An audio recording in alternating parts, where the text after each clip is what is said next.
Hello students, आज हम mathematics PU2 में पार्ट 1 बुक में रिलेशन एंड फंक्शन चैप्टर का एक्सरसाइज 1.1 सॉल्व कर रहे हैं। एक्सरसाइज 1.1 में फर्स्ट प्रॉब्लम सॉल्व कर रहे हैं। Determine whether each of the following relations are reflexive, symmetric and transitive. First problem हम सॉल्व करने जा रहे हैं, that is relation R in the set A is equal to 1 2 3 4 up to 14 defined as r is equal to x, y 3x minus y is equal to 0। यहाँ पर question दिया गया है,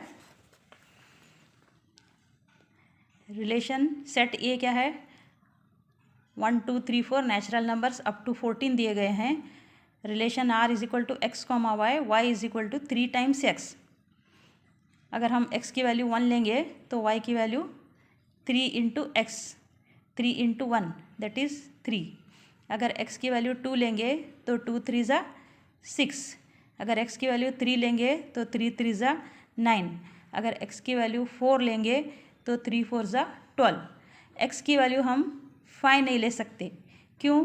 क्योंकि 3 5 ज़ा क्या होगा, यहाँ पर y की वैल्यू 15 होगा। 3 5 ज़ा 15 होगा, but 15 is not in our set A, given set. Given set में अप टू 14 नंबर ही दिए गए हैं, इसलिए हम यहाँ पर 5 नहीं ले सकते। 5 3 ज़ा 15 होगा, but 15 is not in our set. तो यह हमारा रिलेशन बन गया। रिलेशन क्या है, 1 3 2 6 3 9 4 12। अब इस रिलेशन में हमें चेक करना है कि whether R is reflexive, symmetric और ट्रांजिटिव। रिफ्लेक्सिव, फर्स्ट हम रिफ्लेक्सिव प्रॉपर्टी चेक करेंगे।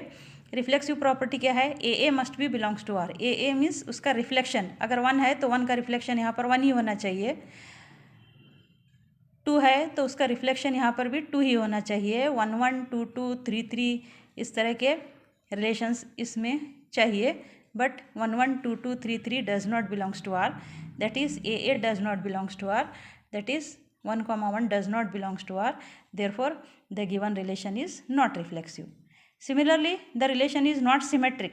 Why it is not symmetric? 1 3 is present, but इसका symmetric number, इसे उल्टा करेंगे तो हमें 3 1 मिलेगा। तो 1 3 is present but 3 1 is not present. 2 6 is present in the relation but 6 2 is not present in this relation. 3 9 is present but 9 3 is not present. 4 12 is present but 12 4 is not present. So AB belongs to R but BA, condition क्या है यहाँ पर, if AB belongs to R, BA also belongs to R होनी चाहिए, but 1 3 belongs to R and 3 1 does not belongs to R. 1 3 belongs to R but 3 1 does not belongs to R, therefore the given relation is not symmetric. Similarly, transitivity चेक करेंगे, whether the relation is transitive or not. Transitive के लिए condition क्या है, if 1 3 belongs to R and 3 9 belongs to R, then 1 9 also belongs to R. If a b belongs to R and b c belongs to R, then a c must belongs to R. So 1 3 है, 3 9 है, a b belongs to R and b c belongs to R, but a c 1 9 भी इसमें होना चाहिए। 1 9 is not present in the relation.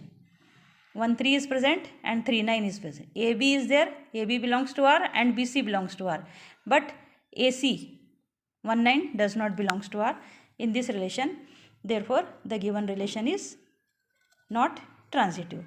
So the relation is neither reflexive nor symmetric nor transitive.